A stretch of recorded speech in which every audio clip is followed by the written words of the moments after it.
Good evening and welcome. Tonight I'm going to be reading to you this book about South Korea. Let's just dive right in.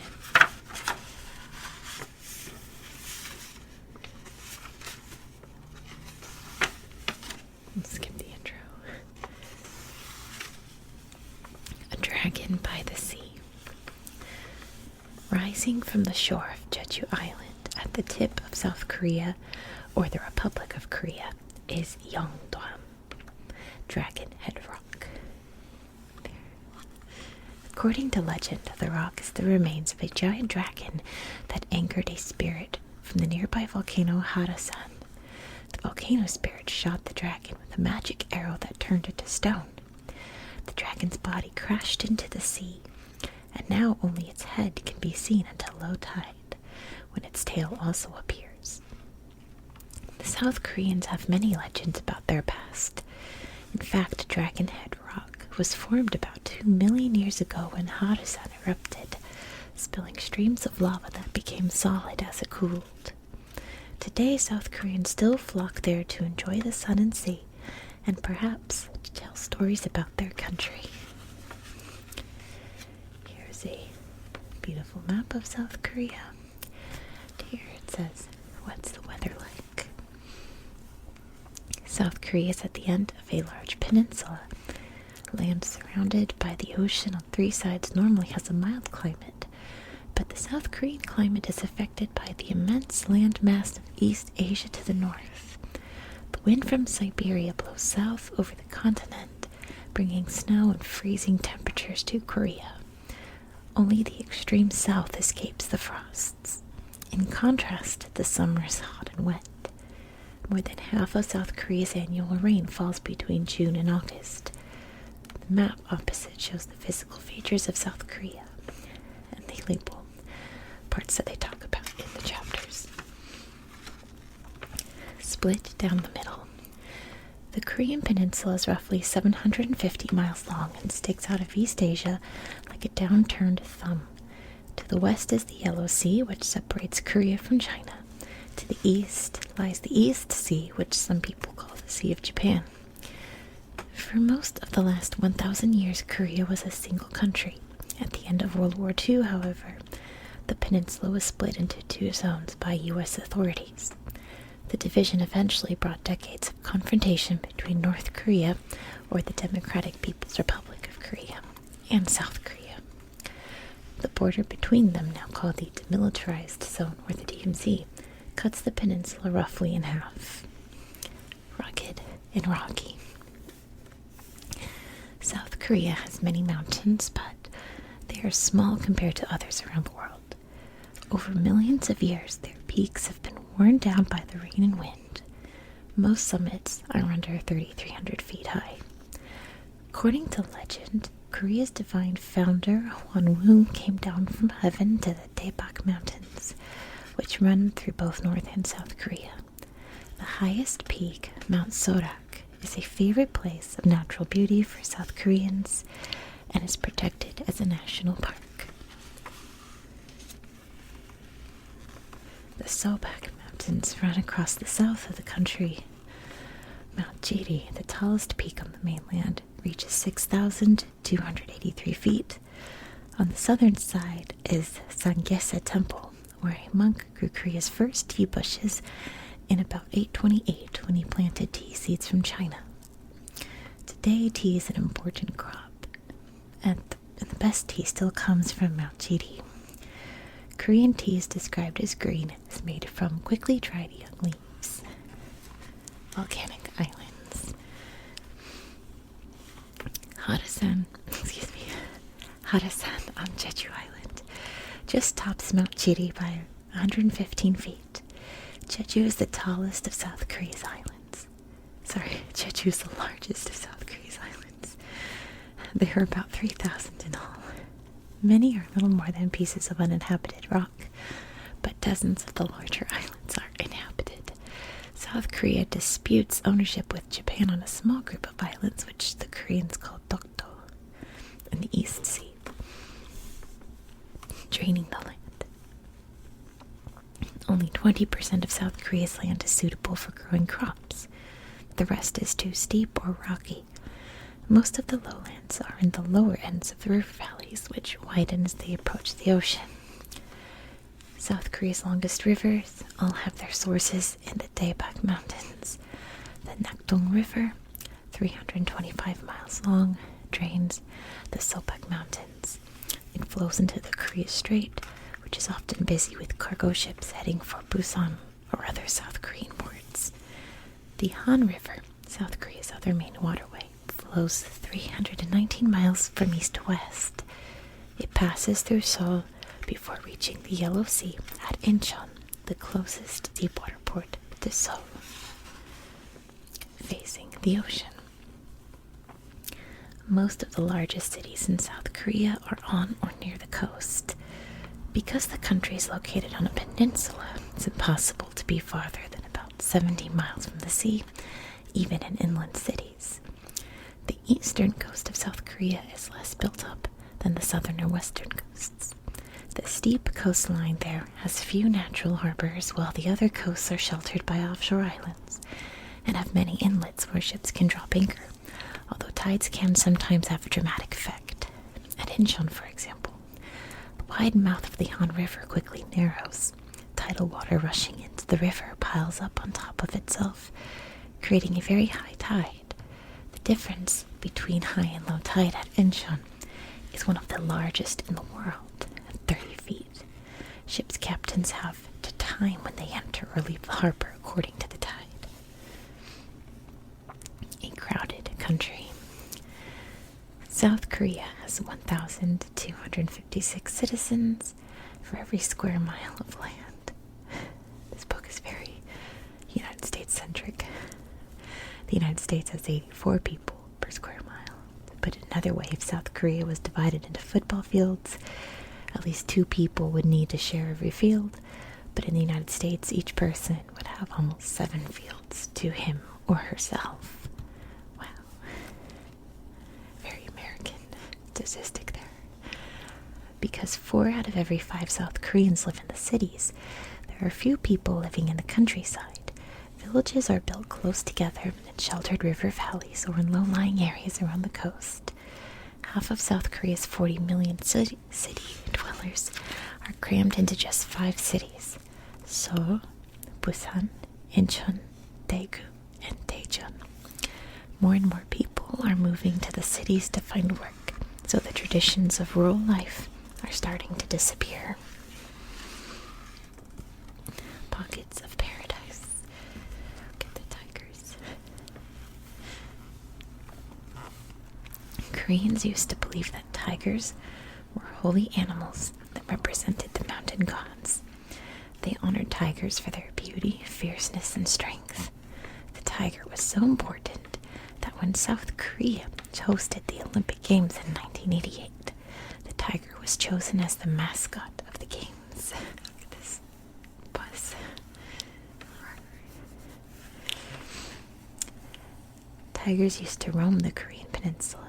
Today, however, there may be none left at all, although some experts believe a few tigers may still live around the demilitarized zone, a strip of neutral land between communist North Korea and South Korea. The belief that tigers have great power is one reason their numbers have fallen. Tiger bones are a valued ingredient in traditional medicines, so hunters have killed the animals to supply the bones. Let's see. Life under pressure. Let's look at this bird. South Korea is only a small country. There's a huge demand for space. As a result, oh my cat just hopped off my lap.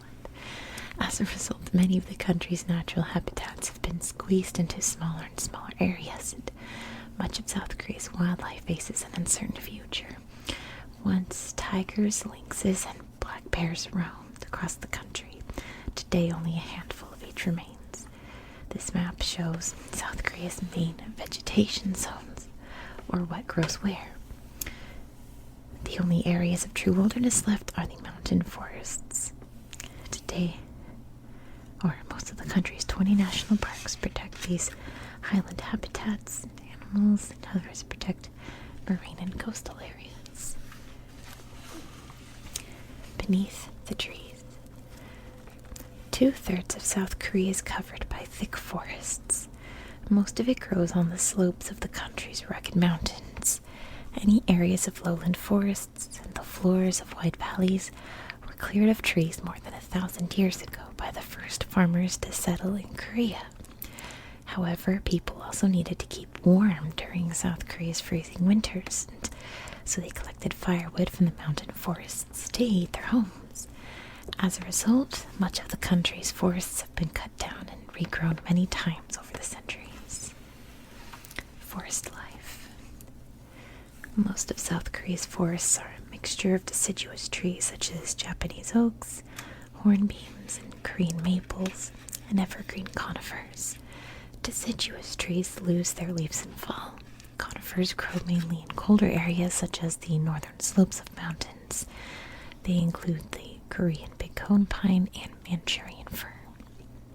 The Korean forests also contain many interesting smaller plants.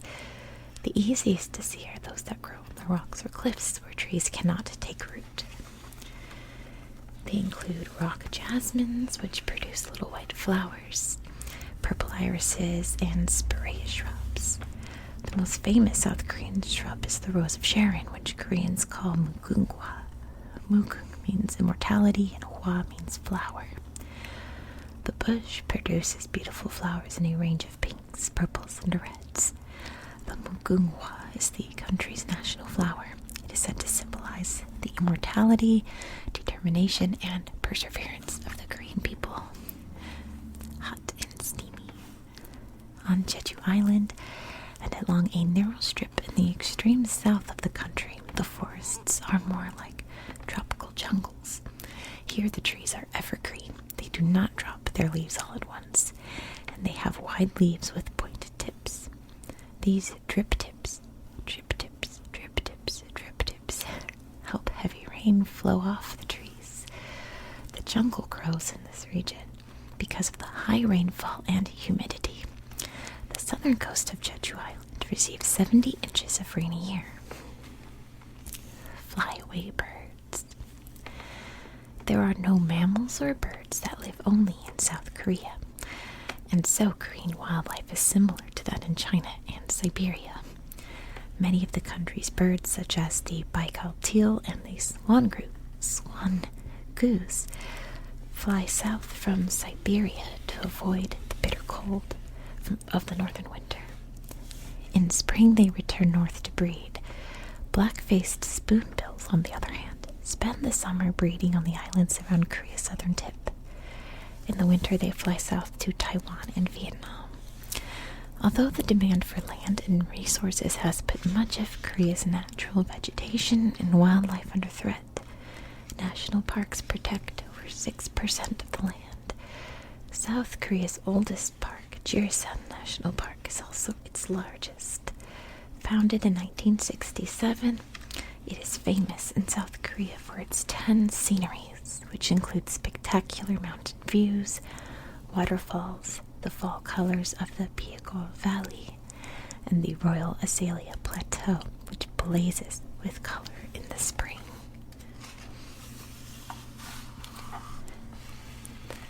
At war with itself. South Korean soldiers keep a permanent watch at the border. They are always ready to fight off an invasion from North Korea. In the minds of some Koreans, they are still at war.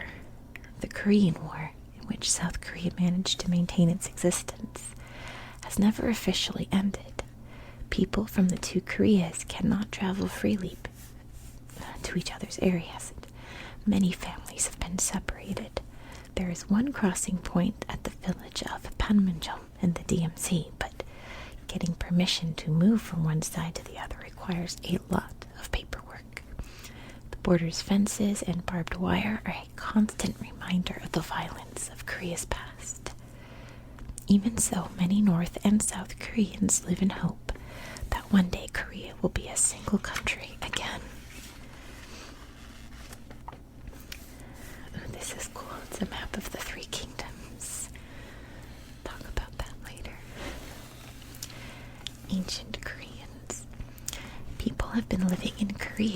least 10,000 years, the first Koreans hunted animals and gathered plants for food.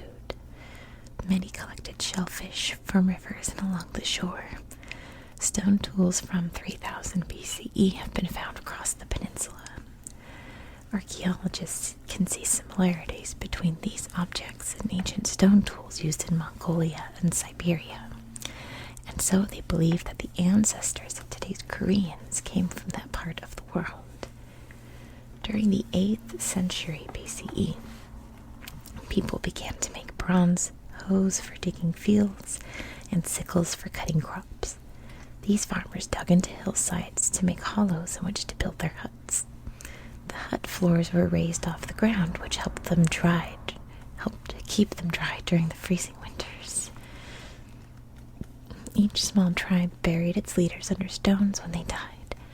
Similar tombs were found in China, showing that Korean culture once extended there. Tribal power. Many legends describe Korea's early history. One tells how Hwanwoong, the son of heaven, came to earth and got married. His wife was no ordinary woman. She had been born a bear. She had a son, Tangun, which became the king of Old Joseon. That is where the legend merges with history. Old Joseon was the first kingdom in Korea to learn to use iron. Iron weapons made the Joseon stronger than their neighbors. The Joseon expanded their territory across northwest Korea and into what is now China. The Three Kingdoms. Old Joseon ruled for more than 22 centuries until 108 BCE. Until in 108 BCE, they were overthrown by powerful Chinese armies. For centuries after that, tribes formed alliances that shifted power across the Korean peninsula. During the 1st century BCE and the 1st century CE, 3 new kingdoms emerged: Goguryeo, Baekje, and Sira. Goguryeo was the largest. It stretched from the Han River in the south into Manchuria in the north. Most of today's South Korea was split between Sira and Baekje, a single nation. Sira's military strength grew faster than that of its neighbors. In the 660s, it made an alliance with the Tang Dynasty in China.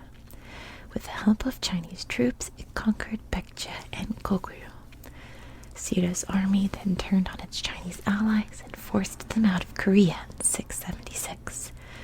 The kings of Sira ruled Korea for more than 200 years, but they began to lose support. The nobles who helped govern the kingdom wanted more power for themselves. By 901, Sira had broken up into 3 kingdoms again. For ordinary Koreans, it was a time of disorder. Many turned to religion. They became Pure Land Buddhists. This branch of Buddhism is still the most popular religion in Korea. Its followers believe they will go to a place of harmony when they die. From Koryo to Korea. The peninsula was not divided for long. In 936, a powerful noble named Wangkong unified the Korean kingdoms to create Koryo. Its territory marched north to the Yaru River, which became Korea's border with China. A new government emerged run by civil service, a group of people trained to run the country. Civil servants followed the rules of behavior set down by the ancient Chinese teacher Confucius. Confucius taught the value of respect for authority and experience. In 1392, a family named the Yi seized the throne in Korea. It began a dynasty named the Joseon that ruled until 1910, 26 kings in all. Peaceful times. Apologize for any cars outside. I live in a big city. Korea entered a long period of peace. The government built better irrigation systems to water the fields so farmers could grow more rice and other food. Farmers did not only grow crops to feed their families, they also grew other crops to sell in markets such as ginseng, a plant used in traditional medicine. As As Koreans earned money from trade, many could afford to educate their children. Art and literature became popular with everyone, not just nobles. A great attraction on market day was the pansori, a musical play performed for the crowds. Foreigners visit Korea. In 656, a Dutch merchant ship ran aground in Jeju. The crew were the first Europeans to reach Korea. They were taken prisoner, but 13 years later, one, Hendrik Hamel, found his way home.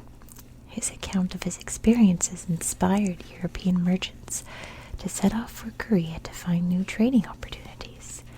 However, European and American ships were banned from visiting Korean ports until the 19th century. Koreans resented the idea of foreigners coming to their country, partly because they tried to convert Koreans to Christianity. In 1864, Korean troops sank the U.S. merchant ship General Sherman.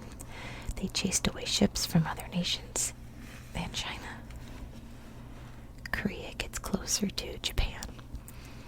Without foreign trade, Korea soon grew poor, so King Kojong opened his ports again, this time to Japanese ships. China objected, so it was given trading rights too. Soon the United States and others were trading with Korea again. Korea began to modernize quickly. It brought new equipment to build factories, mainly from Japan. But the government spent more than it could afford and raised taxes to pay its debts. The workers revolted in 1894 and almost managed to take over the country. That was one sentence. The Chinese sent soldiers to support the government, and so did the Japanese. Soon the two foreign armies were fighting for control of Korea. They were joined by Russia. The Japanese defeated the Chinese and Russians and made Korea a colony. In 1910, Japan was given legal control of Korea by an international treaty. The Japanese set up a ruthless and cruel military government. On March 1st, 1919, 2 million angry Koreans demonstrated in Seoul and most other provinces against the presence of the Japanese in their country. The Japanese army broke up the protest and killed 7,500 people. Split in two. In 1941, Japan entered World War II against the United States and its allies. It was defeated and surrendered in August 1945. The victors in the war, including Britain, the Soviet Union, and the United States, took charge of Japan's whole territory, including Korea. They agreed that Soviet troops should occupy the northern half of Korea, while U.S. troops stayed in the southern part. They aimed eventually to be able to rebuild a unified Korea, but the Americans were suspicious of the Soviets and communism, the Soviet Union's political system. Korea became a front line in the Korea War of the Cold War, a standoff between the communist nations and the democracies in the West. War and peace. The Soviets set up a communist government in the north, and the south set up its own pro-American administration. U.S. troops left southern Korea in 1949. In 1950, the communists invaded. The result was the Korean War, which raged until 1953. More than 2.5 million people, Koreans, U.S., Chinese, and other foreign soldiers died. Korea remained divided, but now the two Koreas were sworn enemies and have stayed so ever since. Festivals and formality. In May, all of South Korea throws a party to celebrate the birthday of Buddha, the prince who founded the Buddhist religion over 2,500 years ago. From the time of the Three Kingdoms, Koreans have celebrated Buddha's birthday by decorating their homes and streets with colorful paper lanterns. Many families write a prayer on a piece of paper and slip it into a lantern to bring good luck. Today, Buddha's birthday is a national holiday, and everyone joins in street parties and dances. The highlight of the holiday is the Lotus Lantern Parade in the capital, Seoul. When huge lanterns are carried through the city, Buddhists travel from across the world to take part in the parade, which ends at the city's Jonghyese Temple. A growing population. population of South Korea has more than doubled in the last 50 years to nearly 50 million people. That is in spite of the fact that many South Koreans have left the country. Nearly 2 million moved to live in the United States, for example. Meanwhile, more than 4 million refugees moved from North to South Korea when Korea split in the 1950s. In the past, South Korean families were very large, but today the government encourages people to have smaller families. Most people now just have 1 or 2 children. Getting along. Compared with many countries, South Korea often seems quiet and reserved. People are polite and formal. They follow rules to avoid having arguments in public or causing embarrassment to other people. These rules are based on Confucianism. They influence every part of life in South Korea. They organize relationships between people into types. Each requires a certain way of behaving. The 5 relationships are those between employer and employee, parent and child, husband and wife, young person and old person, and between friends. Respect for elders. Children learn from an early age to do as they are told by their parents. That does not change even when their children grow up. Adults must also respect their parents or other older relatives. At the beginning of the year, everyone travels to their family home to celebrate Seoul, the Korean New Year. The family puts on traditional clothes. The younger family members bow to their parents and grandparents and promise to respect and obey them throughout the year. The family then pays its respects to its dead ancestors. Only men can perform the rituals. Families who only have daughters are thought not to please their ancestors, so many parents prefer to have sons. In the past, many poor families even left baby girls to die because they did not want them. This does not happen today, and the numbers of male and female South Koreans are quite balanced. I don't really like that paragraph, but we're gonna move on. Lightening up. Although everyday life may seem very formal, South Koreans have a lot of fun. After the New Year's ceremonies, families traditionally visit the homes of their neighbors to say Happy New Year. A long party starts, but it does not stay in one place. Everyone dances and sings as they move from house to house around the neighborhood. The biggest parties are held during Chuseok, the Harvest Moon Festival. Like many South Korean holidays, the exact date of the celebration depends on the position of the moon. Families thank their ancestors for providing them with rice and fruits. Gods and spirits. Korean Buddhists try to lead a pure life so they can become enlightened or filled with wisdom. Buddhists believe that when an enlightened person dies, he or she is freed from all suffering. A person attains a blissful state called nirvana. Christianity was brought to Korea by European priests in the 17th century. In the past, it was often attacked as being un-Korean because it came from another culture. Today, however, about a third of South Koreans are Christian. All South Koreans, even Buddhists and Christians, are influenced by Confucian rules in how they live. But another strong influence binds South Korean society: the spirits. Ancient Koreans worshipped the spirits of their ancestors, as well as spirits that inhabit natural features such as mountains. Some modern Koreans also often perform rituals relating to the spirits. Making a match. In the past, all marriages in Korea were arranged by the families of the bride and groom. These arranged marriages are still common, although the young men and women are rarely forced to marry each other if they do not get along. Today, young South Koreans also get married after simply meeting and falling in love with a partner. 99%, I would say. Before a wedding goes ahead, the bride and groom consult a fortune teller. The fortune teller uses the couple's exact dates and times of birth to check whether they will be happy together. If their fortune looks unlucky, the wedding might even be cancelled. Korean weddings have many traditions, but not many couples have a completely old-fashioned ceremony. The bride might wear a white gown instead of a hanbok, the traditional Korean dress. The groom dresses in a suit instead of loose pants and a long coat. Weddings often take place in a rented hall. Previously, they were always held at the bride's house. However, the couple still share traditional foods and bow formally to guests and family members. Kimchi. It is also traditional for families to give newlyweds a pair of wooden ducks. The groom's mother may throw a duck to the bride to catch in her dress. It is believed that if she catches it, her first baby will be a boy. If she drops the duck, she will have a daughter. Eating Korean style. More tradition surrounds Korean food. One popular dish is kimchi, which is a mixture of pickled vegetables. This used to be eaten throughout the winter when no fresh vegetables were available because pickling vegetables stops them from going bad and helps them to last longer.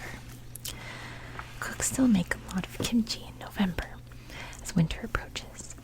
Perhaps the most familiar Korean dish is bulgogi, also known as Korean barbecue, strips of spicy meat grilled on a hot plate at the table. Yum, yum, yum. South Korean families eat together, sitting on the floor around the table. Each person has a bowl of rice or soup. The diners share the other dishes, usually fish, beef, tofu, or kimchi. They pick up food with chopsticks. Ginseng, ginger, and green teas are popular hot drinks. Arts and leisure. Korean music is played on a number of instruments that look odd to Westerners. They include the haegeum, a violin with only 2 strings. Perhaps the most unusual Korean art form is puppeteering. Puppet. The performer hangs a puppet on his or her foot, which is pushed through a curtain in front of the audience. The puppeteer uses his hands to control long rods that move the puppet's arms and legs. South Korea also has many types of traditional dance. Some dances are very lively, such as the whirling drum dance. Other dances are much slower and involve precise movements. They were first performed for the royal family. These formal dances were made popular around the world by Cho Sung-hee, Korea's greatest dancer. She became known as the Flower of Korea and toured the world in the 1930s and 1940s. The most popular sport in South Korea is soccer. The country co-hosted the World Cup finals with Japan in 2002.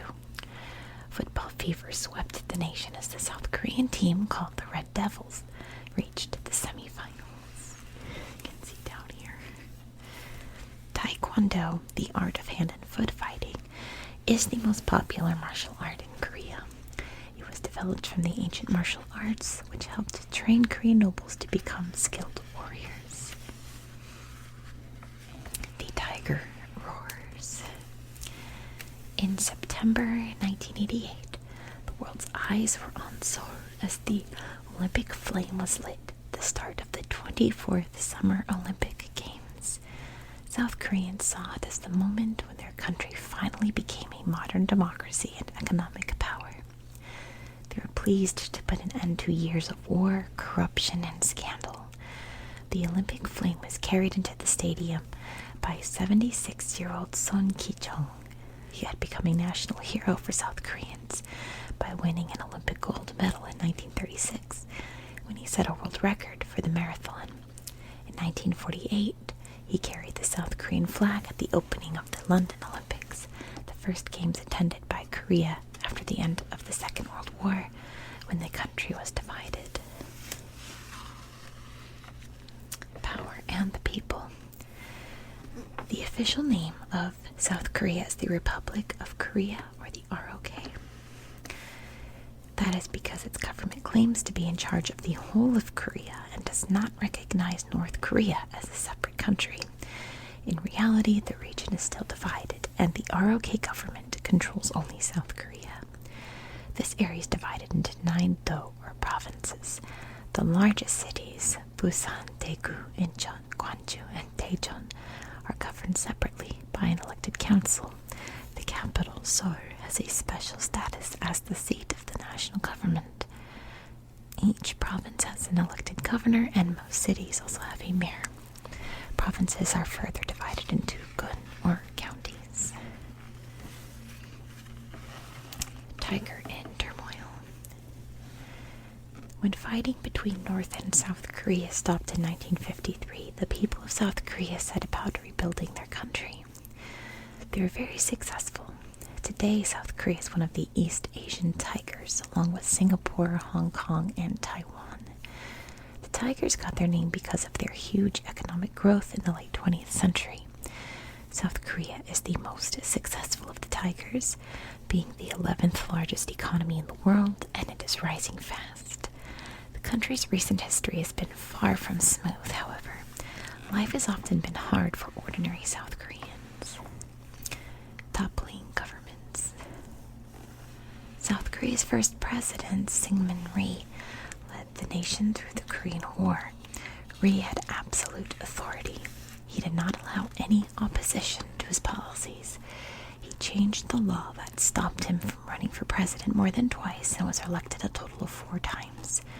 By 1960, his 4th election victory, many people were unhappy that he had governed for so long.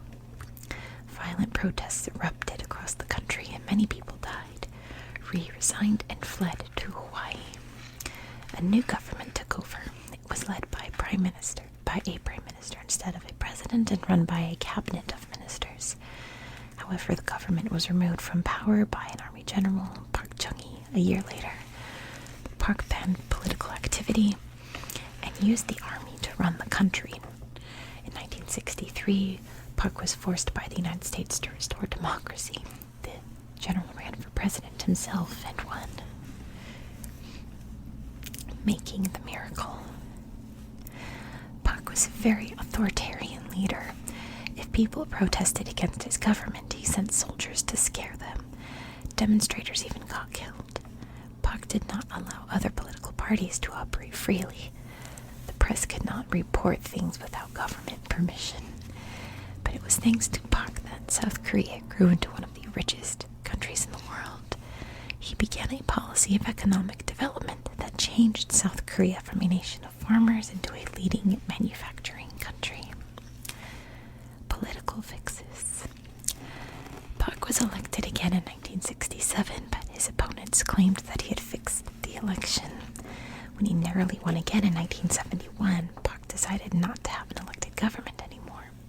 He changed the law so that he could be president for as long as he wanted. By 1979, Park had become very unpopular. Riots and demonstrations broke out across the country. In October, Park was killed by the chief of the secret police, who had been one of his closest friends. The country then fell into the hands of General Chun Do-hwan, who took over the presidency in 1980.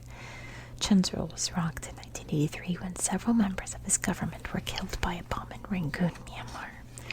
The bomb was planted by North Koreans. By 1987, Chun was hated by Koreans.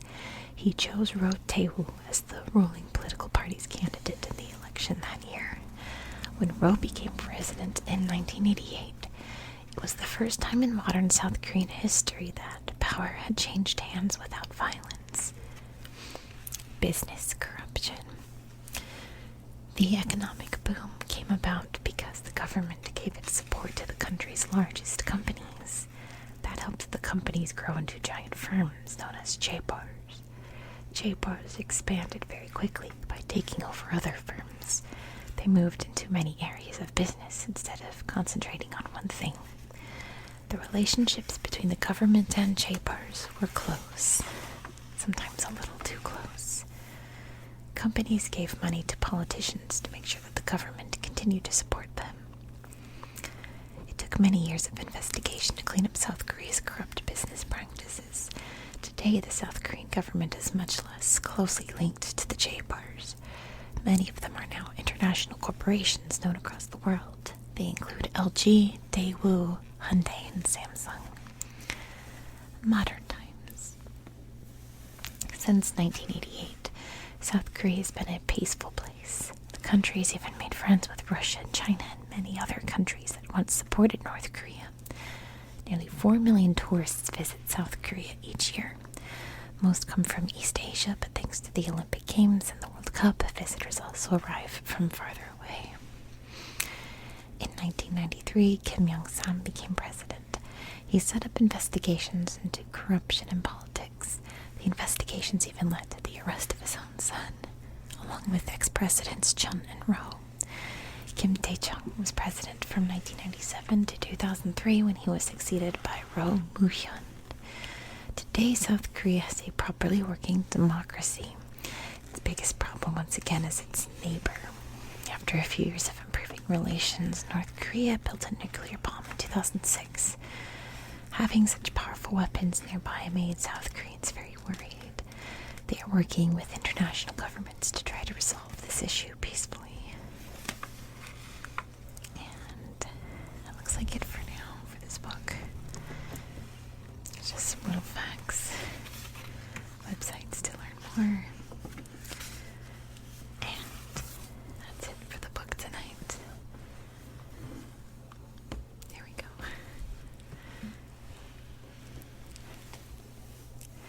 Thank you so much for watching. I hope that this video was relaxing and educational.